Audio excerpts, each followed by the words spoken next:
Did you know you have the superpower to change the character of a person?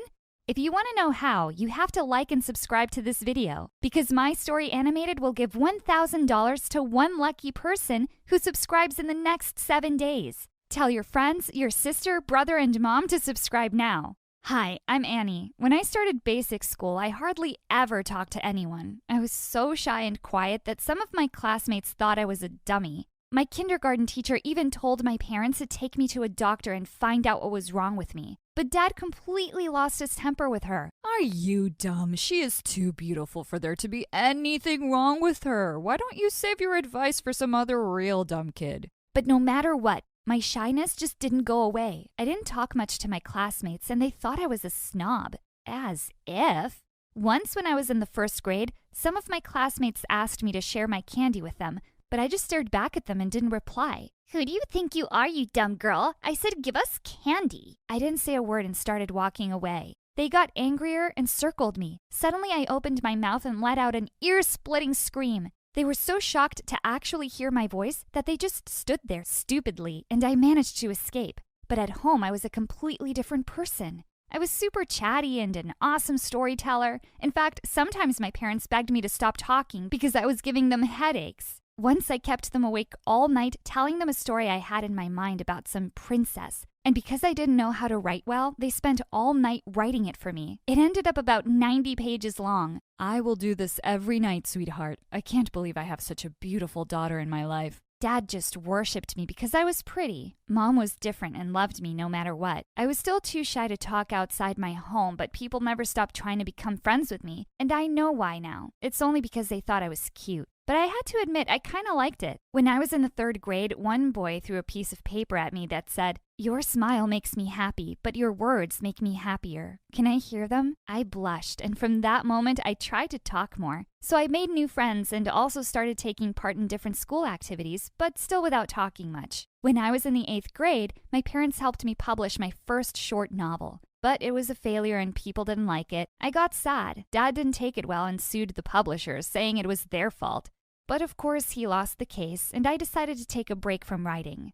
Until one morning, when our class teacher walked into the classroom with a tall, athletic boy. It really looked like the boy wasn't too happy to join us. "Everyone, welcome your new classmate, Peter." Peter had a deep frown and a stupid smile at the same time. He had this funny Grinch face. The teacher told Peter to take a seat right next to me, and I gave him a friendly smile. That's the ugliest smile I've ever seen. Have you heard of toothpaste? I can buy it for you if you don't have money. You can pay me back, maybe with a kiss? Oh, wow. I was about to respond when the teacher started the lesson. It was a French lesson, and he looked completely blank. "Hey, do you need any help?" From you? You don't look very smart, and I don't need help from a girl when I can use Google Translate on my phone, so buzz off. What a jerk. The next day when the teacher returned the assignments, Peter looked really angry to see a big F on his. What kind of dumb school is this? How can Google be wrong? I took a look at his paper and burst out laughing. "That's not even French, you idiot. You translated the whole thing to Spanish." He crumpled up his assignment into a ball and threw it at my face, but I couldn't stop laughing. Boy, how could someone be this stupid?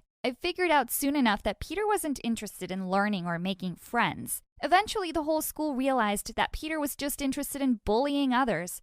Sometimes he would snatch students' lunch and threaten to beat them if they reported him. I was one of those unlucky students. But after the 3rd time he did it, I reported him to the principal, and he was put in detention. When Peter returned from detention, he looked straight into my eyes. "You are going to pay for this." "Well, you should know your limits. If you ever try to bother me again, I swear you will regret it, and I might even tell Dad." Aw, Daddy's daughter. Look at me. I'm so scared. Oh, Mommy, hug me. Once he tried to knock my books out of my hands when suddenly a bunch of boys behind him came and said, "Dude, why are you being like this with a pretty girl like her?" "Wait, what? So if I wasn't pretty, that would be okay?" "Well, pretty girls deserve special treatment, you know? So now we're all here to stop him. He can't annoy pretty girls." "Well, thanks for your caring, but girls can defend themselves."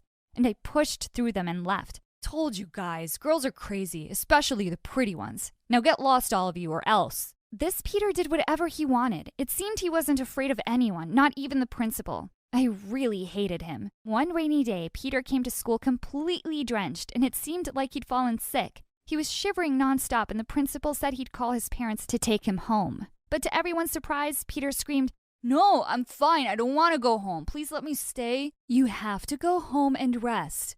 No, I don't. I could run a marathon right now. Just some water and I'll be good to go. With that, he picked up the glass with his trembling hands and suddenly dropped it all over my assignment. Later at recess, I found him huddled on the bleachers and he was hugging a worn-out teddy bear. Dude, is that a stuffed toy? Don't insult Mr. Smith. Oh, he has a name? Is he like your little baby? Is he adopted or did you give birth to him? Shut up! Can't you leave me alone? You're sick and you need to go home. You look much prettier when you're quiet. Now stop acting like you care. Ugh, why do you have to be like this? I'm trying to be nice. Who asked you? Mind your own business. As soon as he was fine, he went right back to being the jerk he always was. I started writing about him in my notebook. Peter was such an interesting person for a villain. I couldn't believe that having someone as horrible as him in my life was actually making me want to get back to writing. One day when I was leaving the cafeteria, Peter blocked my way and demanded that I give him my lunch. We're not in kindergarten, idiot, and I ate it. And I'm not afraid of you. Now shoo. As I walked past him, he suddenly pulled at my bag and everything spilled out. A couple of boys immediately ran over to help me and I gathered my stuff and left angrily. What an immature jerk! When I went home, I found out that my notebook was missing. I rushed straight to the locker the next morning and was going through all my stuff frantically when I heard Peter behind me. Looking for this? Give that back, you jerk! He threw it at me, giving me that stupid smile of his. Got what I needed. And with that, he walked away. I had no idea what he was up to, but I found out soon enough. Later that day, the whole school was gathered in the gym for a lecture on fire safety. As we stood waiting around for it to start, suddenly Peter jumped onto the stage and tapped the mic for everyone's attention. While we are all gathered here to talk about our safety in school, I just want to say, I don't feel safe at all. How can I when I have a stalker right here? Oh, no. Just then the large screen behind him flickered and images from my notebook showed up. As the sketches and the things I'd written about him flashed on the screen, I wanted to disappear. And it's none other than the girl everyone adores, Annie. She's obsessed with me. Guess just 'cause you're pretty on the outside doesn't mean you can't be a total creep inside. So everyone be careful. You might wake up someday to find yourself a villain in her novel. She's cuckoo. As everyone's eyes turned to me, I could feel panic rise in my chest. But it's okay, sweetie. I can still be your boyfriend. Want to hang out sometime? As I ran out of the gym, I turned around and said, "You're bad. I hate you." As I walked into the school the next day, my legs were trembling. I just stared down at my feet as I entered the classroom. The lesson started, and when the teacher asked me to read my essay out loud, I just looked down and shook my head. Just as everyone was leaving for the cafeteria, Peter hung back. Hey, Annie, are you okay? If this is about the gym thing, everyone knows it was just a harmless joke. I just stared at him silently with angry tears, and I threw my lunch at his face and walked out of the school. This time he didn't respond and looked a bit guilty. Peter didn't come to school the next few days. I don't know why, but I actually felt worried. One day he finally showed up. "Hey, I still don't like you, but I made sure to make notes for you when you came back. And no, girls aren't dumb. We can be emotional sometimes, and that's something we're proud of." Just then, to my shock, Peter broke down and started to cry. Annie, I'm really sorry. I don't know why I'm this way. I just act out because of things going on in my own life. Then he told me about his family, how his mother had passed away when he was 6 and he was left all by himself with his stepdad. He's mean and stupid and doesn't even take care of me. And one day when I'm old enough, I'm going to punch him in the face. I finally saw why Peter was like that. He was just a frustrated kid who needed help. Next day during lunch, Peter jumped on one of the tables and announced something. Everyone got quiet and listened to him. Hey everyone, I'm just here to apologize for everything I did to all of you. I still think some of you are weird and I don't like most of you, but that didn't give me the right to treat anyone like that. So, as they say in French, lo siento. Dude, that's Spanish. Just get down. Everyone burst into laughter and Peter gave me a hug. Thank you for lighting up my life. I promise I will become a better person. No, not really. Only under one condition.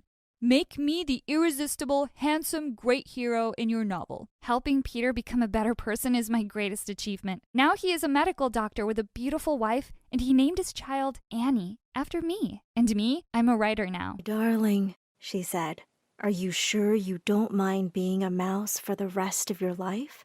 "I don't mind at all," I said. "It doesn't matter who you are or what you look like, as long as somebody loves you." The end. That was awesome! Please read me another one, Mommy. Tomorrow, sweetheart. And with that, Mom kissed me goodnight and left. A few minutes later, I switched on the lamp and picked up another book. I stayed up the whole night and finished the entire Roald Dahl set. I was only 5 years and 2 months old. And much like my favorite character, Matilda, I just never stopped reading after that. My parents bought me as many books as I wanted, and I sometimes read 10 books a day.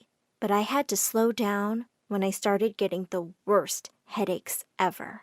When the doctor came to see me, he glared sternly at my parents. You have to set a reading time limit, and she needs fresh air and exercise. But she just wants to read. She's a kid. You're being terrible parents by letting her do whatever she wants. Wait, what? I had the world's best parents. Turns out, though, the doctor may have been onto something.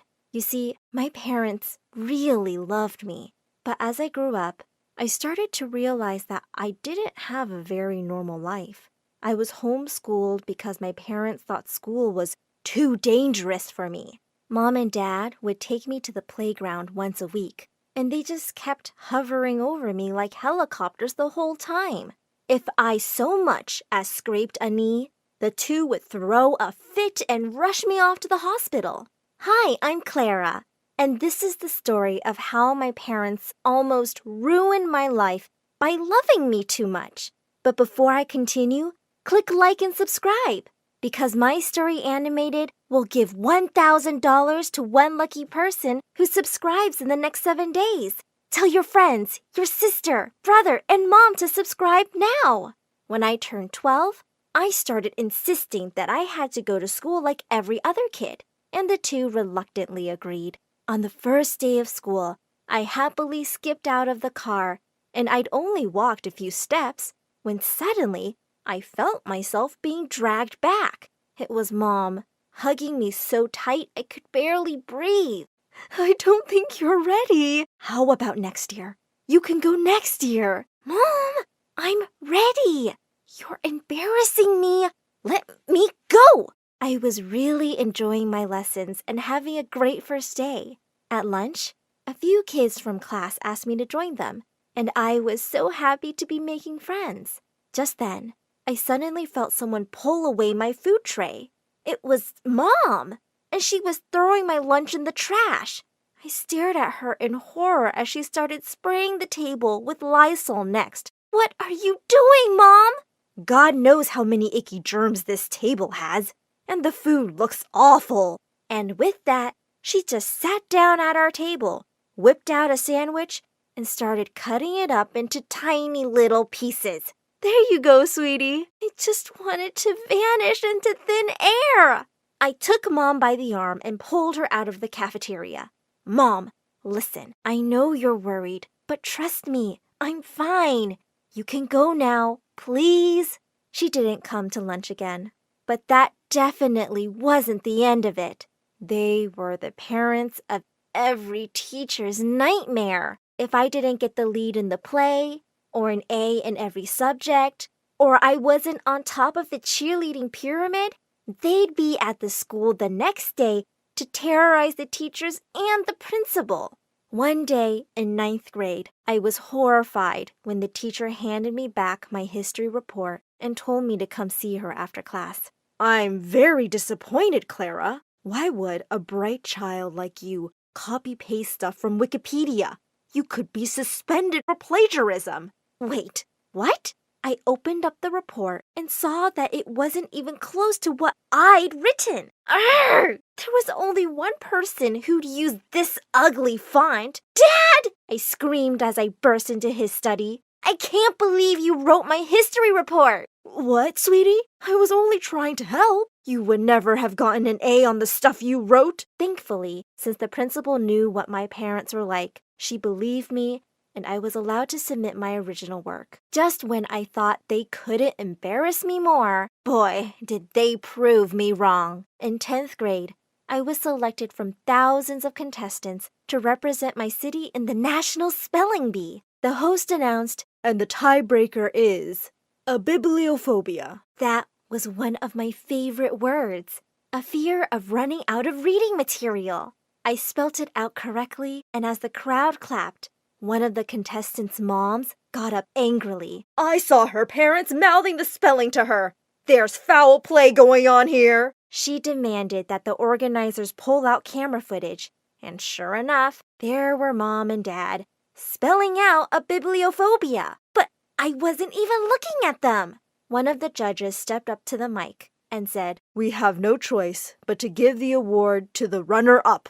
I couldn't believe that everyone thought I was a cheater because of my parents. But to make things even worse, Mom and Dad stepped onto the stage and tried to snatch the trophy away from the other kid. This belongs to our daughter. We demand justice. The whole drama was broadcast on national television, and the video went viral. It made me really popular in school, but not in a good way. I was the girl with the psycho parents, which is why I was really surprised when Jake, the guy I'd been crushing on since forever, came up to me one day and asked me out. I was thrilled. I wanted to keep him a secret from my parents, but I knew that wasn't possible. To my surprise, they acted really cool when I introduced Jake to them.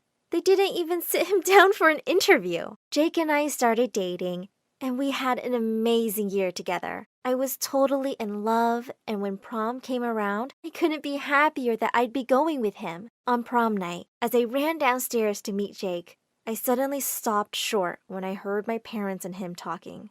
Come on, Jake. We've paid you more than enough. Extra for prom, dude. Otherwise, I tell her everything. Tell me what? All three of them turned around to look at me. Mom and Dad looked horrified. Oh well, guess the act's up. Your parents read in your diary that you had a crush on me, and they paid me to ask you out. What? It felt like my world had just come crashing down around me. How could you do that? Sweetheart, anything we do for you is out of love. I just snapped. This isn't love. You guys are toxic and crazy, and I've just had it. And with that, I stormed out of the house. In the fall, I moved away to the farthest college I could find on a scholarship. I even refused to take my parents' money. I felt betrayed and heartbroken and didn't want anything to do with them. I was enjoying my freedom, but I soon discovered I really needed a job. One day at college, I saw a job poster for a nanny on the bulletin board, and I made the call. The next day, I was driving up to a huge mansion. Mrs. Richard, a wealthy businesswoman and single mom, asked me a few questions and told me I was hired. I come home late from work most days, so all you have to do is give Dana some company. She's a very easy child. You won't have much trouble. And with that, she rushed out of the room and was gone. As I walked out in the hallway, I found a cute little 8-year-old standing with her arms crossed over. Oh, hi! You must be Dana. I'm Clara, your new nanny. She looked clearly unimpressed. What kind of a grown-up wears a Hello Kitty shirt? And I don't need a nanny. I can take care of myself. And with that, she ran off to her room and slammed the door shut. I could see that this was going to be anything but easy. Dana was a really smart kid, but she was so bossy. I wasn't allowed to sit on her bed. I could only put my bag on the floor. She didn't want me to touch her toys. She wanted Chinese every day at 6 p.m. sharp. The kid was a little dictator. One day I told her that we were going cycling in the park, and she turned up her little nose at me. Nuh-uh, not happening. I was beginning to lose my cool. Dana, you're supposed to listen to me, and I say we're going cycling. No, you're supposed to listen to me because you work for me. For your information, I don't work for you. I work for your mother. Suddenly, Dana turned to me angrily. Oh, do you see my mother anywhere? Here's some news for you. You're not gonna. Unless you make an appointment with her secretary 2 days before. Guess you're stuck with just me. And with that, she stormed off to her room. For the first time, I felt really sorry for her. I realized that no one paid much attention to the poor kid. When I quietly crept into her room, I found her snuggled up on her beanbag, reading a book. What you reading? Oliver Twist. Charles Dickens writes really sad stories. but I still love them. And from that day onwards, we bonded over books and became really good friends. We'd spend hours reading in the public library or having picnics in the park and discussing books. And we both went to an amusement park together for the first time in our lives. We had the most amazing day, taking all the rides and stuffing our faces with ice cream. Dana was the lead in her school play, and I spent hours practicing with her. A day before the play, as I tucked her into bed, she looked at me sadly. I wish Mom had the time to come see me. It just broke my heart. I decided I was somehow going to make this happen. I snuck into Mrs. Richards' study and left a note marked urgent on the table. The next day, when I went to pick up Dana for the play, I couldn't see the note anywhere. I kept calling Mrs. Richards' secretary, but her number was constantly busy. There were still 2 hours to go. I had to go down to Mrs. Richards' office myself and talk to her. As I barged into her room, I stopped short when I realized she was having a meeting. What's the matter? Is something wrong with Dana?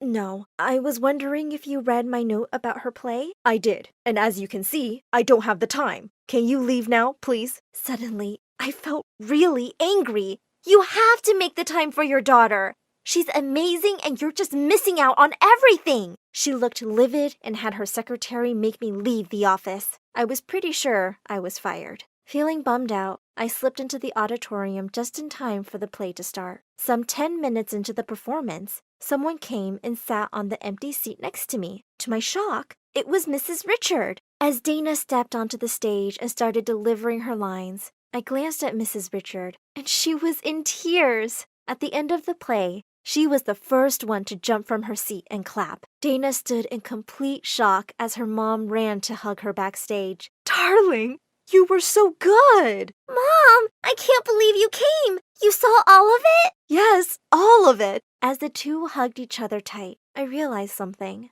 I really missed my own parents. And even though they could sometimes really cross a line, I never grown up feeling neglected. They'd always been there to cheer me on and love me. In their own crazy way. I went back home that weekend, and my parents and I made up. They apologized for everything they'd done and promised to respect my boundaries. I'm still away at college, but we visit each other every weekend, and we have a really good time together. Of course, I've introduced them to my favorite little bookworm and best friend, Dana.